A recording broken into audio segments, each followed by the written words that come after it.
الحمد للہ وحدہ لا شریک لہ والصلاة والسلام علی من لا نبی بعد وعلی آلہ واصحابہ الذین اوفوا عہدا اما بعد فاعوذ باللہ من الشیطان الرجیم بسم اللہ الرحمن الرحیم اہدنا الصراط المستقیم اللہم صلی علی محمد وعلی آل محمد کما صلیت علی ابراہیم وعلی آل ابراہیم انک حمید مجید اللہم بارک علی محمد وعلی آل محمد کما بارکت علی ابراہیم وعلی آل ابراہیم انک حمید مجید۔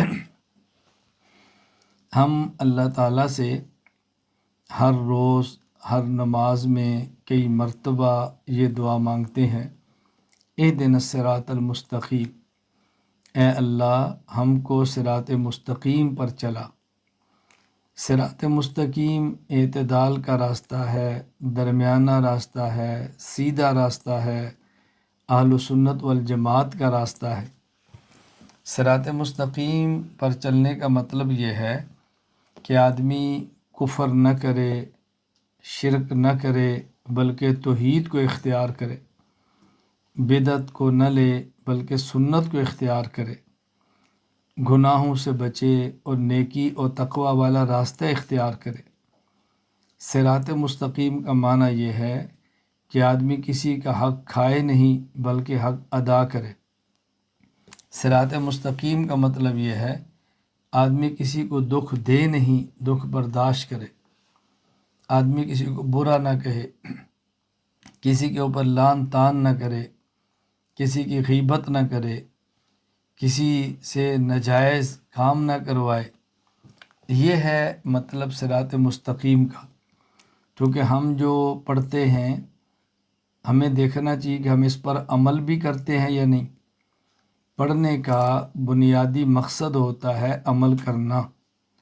رسول اکرم صلی اللہ علیہ وسلم نے جہاں یہ دعا مانگی ہے، اللہم انی اسألک علما نافعا، کہ یا اللہ مجھے علم نافع عطا فرما، وہاں رسول اکرم صلی اللہ علیہ وسلم نے یہ دعا بھی مانگی ہے، اللہم انی اعوذ بک من علم لا ینفع، اے اللہ وہ علم جو نفع نہیں دیتا اس سے میری حفاظت فرما۔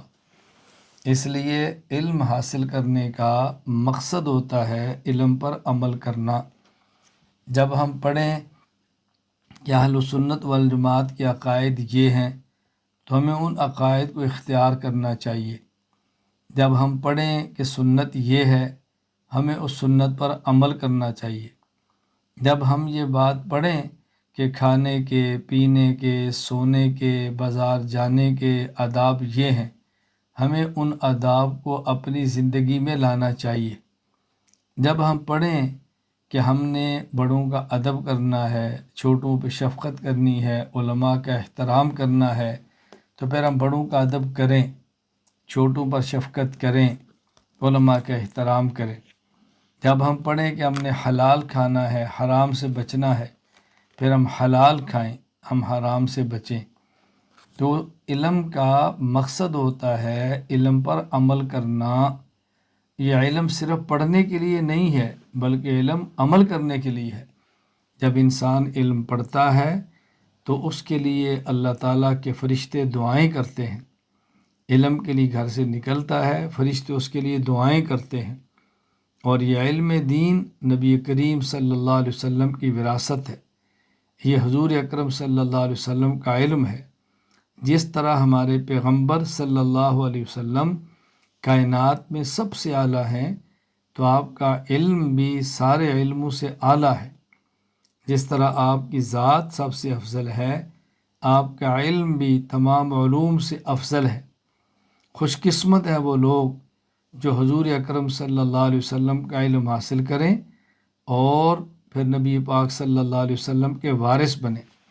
تو میں تمام بچوں سے، تمام بچیوں سے جنہوں نے مولانا اعجاز مہدی صاحب سے کورس کیا ہے ان سے کہوں گا کہ بیٹا یہاں آپ نے بس نہیں کرنا بلکہ آپ نے آگے بڑھنا ہے۔ قرآن کریم ناظرہ کیا ہے تو حفظ کرنا ہے، قرآن کریم حفظ کیا ہے تو قرآن کا ترجمہ پڑھنا ہے، قرآن کا ترجمہ پڑھنا ہے تو قرآن کی تفسیر پڑھنی ہے۔ اسی طرح ہم نے حدیث کا علم حاصل کرنا ہے، فقہ کا علم حاصل کرنا ہے، عقائد کا علم حاصل کرنا ہے، کیونکہ ہم مسلمان ہیں اور مسلمان کی شان ہے کہ وہ اپنے نبی کے علم کو حاصل کرے اور اپنے نبی کے علم پر فخر کرے۔ اس لیے کہ باقی جتنے علوم ہیں وہ دنیا کے کمانے کے لیے ہیں، اور یہ دین کا علم یہ اللہ کو راضی کرنے کے لیے ہے، اللہ کے رسول صلی اللہ علیہ وسلم کو راضی کرنے کے لیے۔ کسی انسان کی بہت بڑی خوش قسمتی اور نیک بختی ہے اس کا اللہ اس سے راضی ہو، اس کا نبی اس سے راضی ہو، اور کسی انسان کی بہت بڑی بدقسمتی ہے اس کا اللہ اس سے ناراض ہو جائے اور اس کا نبی اس سے ناراض ہو جائے۔ ہمیں جو پڑھایا گیا ہے اور ہمیں جو سمجھایا گیا ہے ہم نے اس کا بہت زیادہ خیال کرنا ہے۔ اس لیے ہم یہ نیت کریں کہ انشاءاللہ اپنے والدین کی عزت کریں گے، اپنے والدین کی خدمت کریں گے، اپنے گھر کے کام خود کریں گے۔ یہ مسلمان کی شان ہے، اپنے گھر کے کام کرے، اپنے گھر کے کاموں پر فخر کرے، اپنے گھر کی صفائی کرے، اپنے والدین کا ساتھ دے۔ اگر بچہ اور بچی بڑے ہو کر والدین کے تعاون نہ کریں، والدین کے معاون نہ بنیں، تو بتائیں والدین کا تعاون کون کرے گا؟ اللہ تعالیٰ نے قرآن کریم میں اپنے نیک بندوں کی جو دعائیں ہیں وہ نقل کی ہیں کہ میرے بندے اللہ سے دعائیں مانگتے ہیں۔ ان میں ایک دعا کیا ہے؟ ربنا حب لنا من ازواجنا وذریاتنا قرۃ اعین، اے اللہ ہماری بیوی کو، ہمارے شوہر کو، بیوی ہے تو شوہر، شوہر ہے تو بیوی، اور ہمارے بچوں کو اے اللہ ہمیں ان سے ہماری آنکھیں ٹھنڈی فرما دے، بچوں سے ہماری آنکھیں ٹھنڈی فرما۔ جب بچے والدین کی خدمت کرتے ہیں، والدین کا ساتھ دیتے ہیں، والدین کا بازو بنتے ہیں، والدین کی بات مانتے ہیں، تو اس سے والدین کی آنکھیں ٹھنڈی ہوتی ہیں۔ جب بچے والدین کی بات نہیں مانتے، والدین کو تکلیف دیتے ہیں، والدین کو دکھ دیتے ہیں، تو اس سے والدین کی آنکھیں ٹھنڈی نہیں ہوتی۔ والدین سے دعائیں لینی چاہیے۔ امی اور ابو تو ہمیشہ دعائیں کرتے ہیں، لیکن ناراض ہو کر دعا کریں تو کون سی دعا ہے؟ مزہ تب ہے کہ امی اور ابو اپنے بچوں کے لیے خوش ہو کر دعا کریں، اپنے دلوں سے دعا کریں۔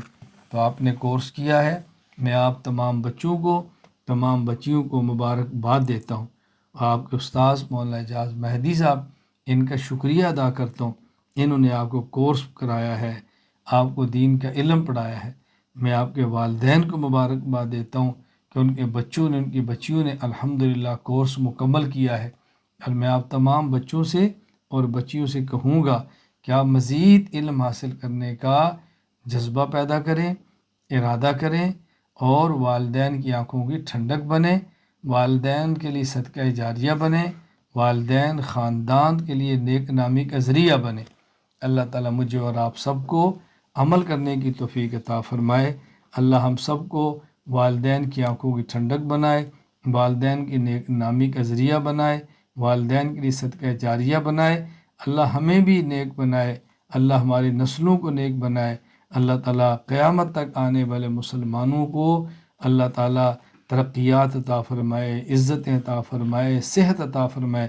اللہ ہم سب سے راضی ہو جائے، اللہ مجھے بھی قبول فرمائے، اللہ تعالیٰ آپ کو بھی قبول فرما لے۔ وآخر دعوانا الحمد للہ رب العالمین۔